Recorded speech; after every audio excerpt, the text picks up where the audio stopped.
Hey guys, it's Luke bringing you my top 6 value plays for this week's Olympic Games men's competition. In this video, we're going to cover my custom models top 6 plays underneath $7,500 on Draftkings to help give you guys some salary relief, some flexibility to be able to pay up for some of the studs that you guys like in your lineups this week. My goal is to give you guys some of the plays to build around because in that range, it's usually hard to identify some plays that are really solid that you can really put your faith behind. This week, that is especially true for the Olympics. We only have a 60-man field. A lot of the people priced below $7,500 are people that we've never seen before. So finding a diamond in the rough is a little bit harder this week than most. With all that being said, our custom model has a few favorites. I have a few really good picks to give you guys this week, so stay tuned.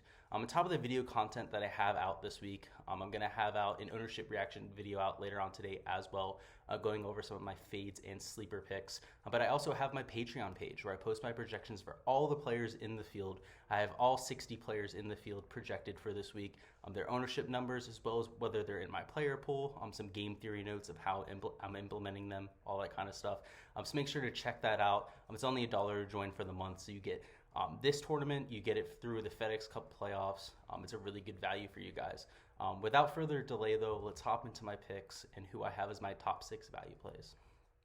So there's only about 5 or 6 options other than these top 6 value plays that I even play below $7,500 this week. I'm going to go ahead and identify them for you guys here. We have Sepp Straka and Mito Pereira. They were some of my core plays from this week. Obviously, we'll be playing those guys. Didn't want to include them in this video just because I've already done my take on them. So make sure to check out my core plays for my opinions on them. But I'll also be sprinkling in Rory Sabatini, Matthias Schwab, Rasmus Højgaard, and Arnaban Lahiri. Those are guys that we're used to seeing on the PGA Tour. Not so much Rasmus Højgaard. We've seen him at the majors and whatnot. He's more of a European Tour regular, as well as Matthias Schwab. But either way, they're people that play professionally. They play with a relatively strong fields week in, week out. That's why I'm willing to go to those guys. A lot of the other guys on the board, I have no confidence in at all. They hardly play international golf on either of those tours. It's usually local tours like the South African tours, even some of the Asian tours and whatnot. And I'm not willing to go there on those guys. With all that being said, my number 6 value play this week is Mito Pereira, a $7,200 golfer who was also somebody that I had as a sleeper pick for last week.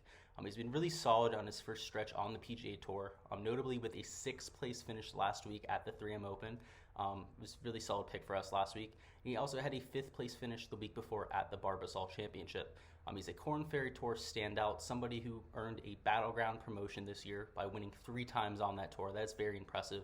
Will Zalatoris was able to do so. There's a couple other guys as well. But anybody who comes up like that has a winning pedigree. Some of the notable people on PGA Tour now that have done that, I mentioned Will Zalatoris. There's also Scotty Scheffler, Rookie of the Year last year. Sungjae Im, who also won Rookie of the Year when he came out. So a lot of the guys that come out on this battleground promotion are PGA studs in the making. His skill set's also very attractive, and it really shows his potential and trajectory as a player. In his short PGA Tour stint, he's gaining 0.94 strokes per round off the tee. He's also gaining 0.55 strokes on approach per round. Both of those are elite numbers. He's gaining nearly a stroke and a half per round ball striking.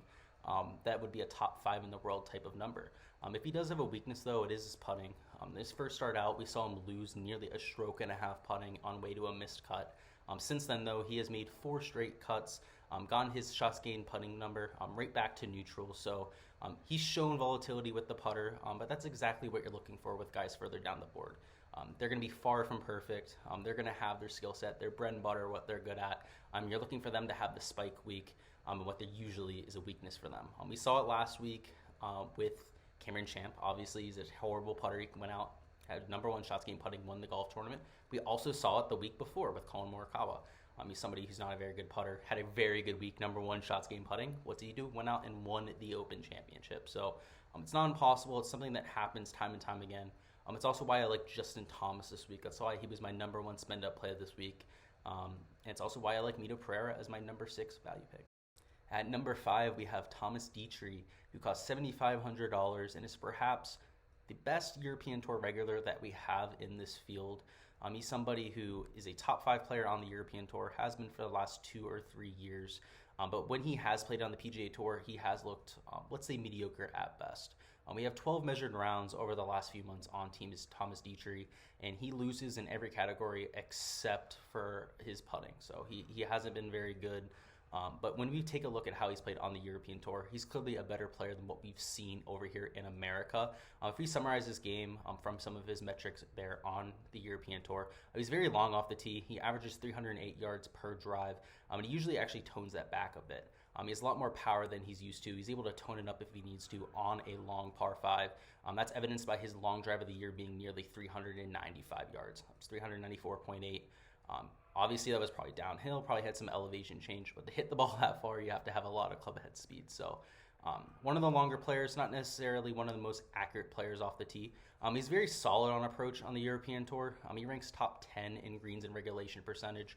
While it's obviously a little bit harder to play on the American Tour, I still think he'd be a very solid approach player. Probably in the 0.3 to 0.4 shots gained approach per round kind of numbers. He's a very solid putter, though. He's a top 5 putter on the European Tour. In his rounds in America, he averages 0.69 shots gained putting per round. That's an excellent number. Obviously, that translates from Europe to America. And I prefer Detry this week to somebody like Antoine Rosner, some of those other European Tour players, because he does have that putting upside.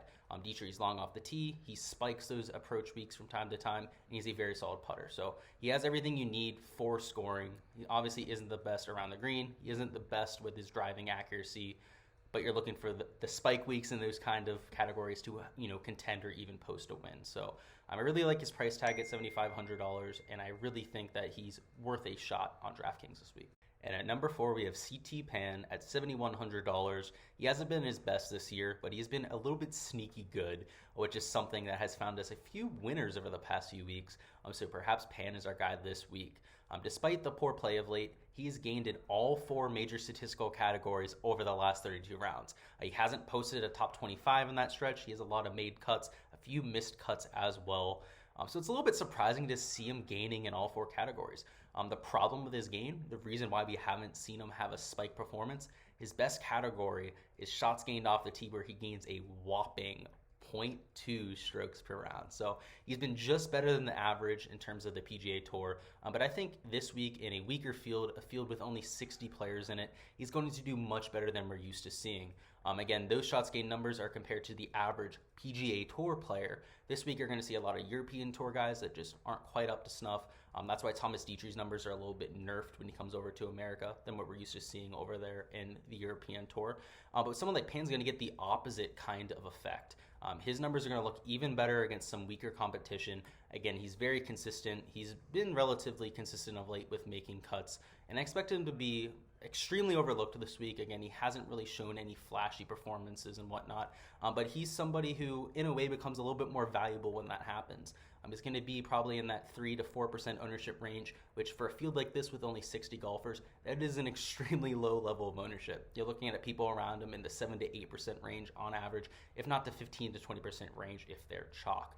I think he's a solid option for cash contests. He's going to be sprinkled into my GPP contests as well, because we've seen the winning upside in the past. Again, that was at Harbour Town. That was a relatively short course that falls into his skill set. But CT Pan's added 20 yards of distance this year, so maybe he can contend at a longer track. We'll have to see. And oh boy, we're going back to him. At number 3, we got Rafael Campos, the dead minimum for a second straight week at $6,000. He was a pick on mine last week for the 3M Open. He has a ton of scoring upside. He's somebody who's relatively long off the tee as well, gains a bunch of strokes there. He's just a little bit volatile. He's somebody who has that length off the tee. But when you have that length off the tee, you also have a ton of misses off of the tee. Your dispersion just goes way up. You have a much higher chance of hitting it into water hazards, hitting it to some of the long grass further off the fairway. So as a result, he's going to have his spike weeks. He's also going to have his fair share of missed cuts. In this field, I think he should be priced somewhere in the $6,700, $6,800 range. All the guys priced around him we've never seen before. Some of these guys are like 18, 19 years old, from like Zimbabwe, from like Poland, all these countries where golf isn't necessarily a big deal. Some of these guys I expect to go out, probably shoot like 10, 20 over a par. But then you have Rafael Campos, who's a legitimate PGA Tour player. We've seen the kind of potential that he brings to the table as well. We don't have to look further than his 3rd place finish at the Corales Punta Cana Championship, or even his 2nd place finish at the Puerto Rico Open. And now he's from Puerto Rico. He's played that golf course a bunch. It was a little bit of a home game for him. How many times have we heard golfers having a home game and then going out and missing a cut. So I don't hold that against him. I don't, take that second place finish with a grain of salt by any means.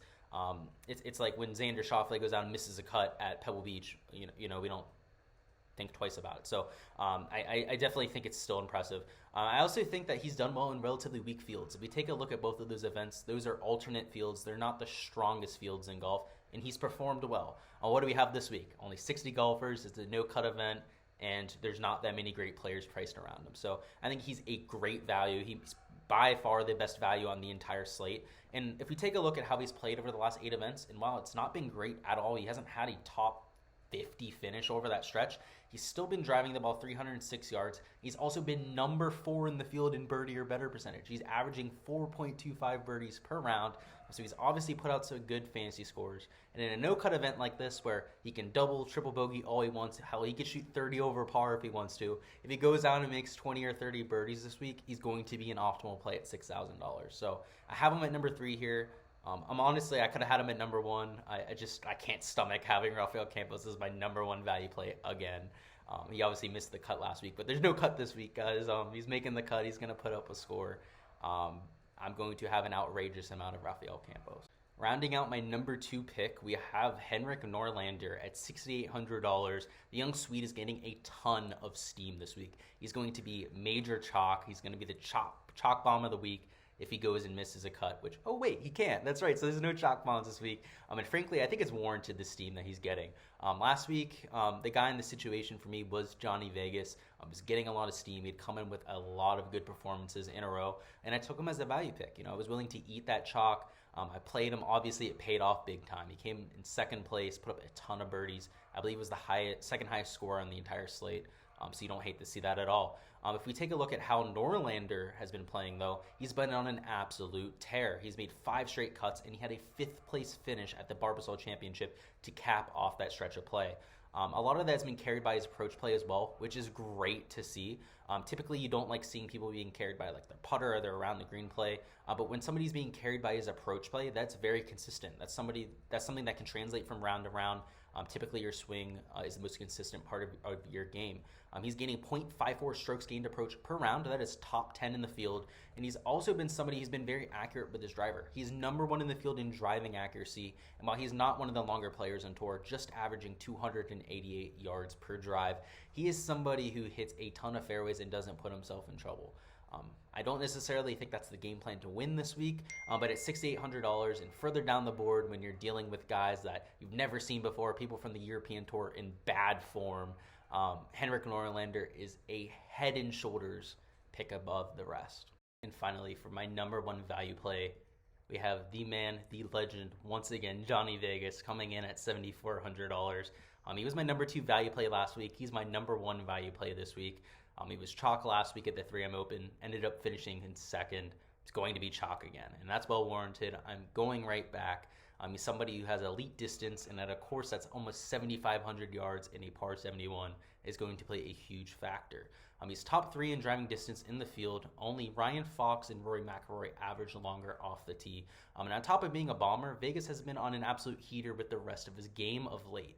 Over the last 7 events, he's made every cut. He also has a 9th place finish at the Byron Nelson, a 2nd at the Palmetto Championship, obviously an 11th place at the John Deere, and we saw what he did last week. He's going to be extremely highly owned, like I said, but a lot of that has to do with how he grades out statistically as well. He's not only done it with his finishes.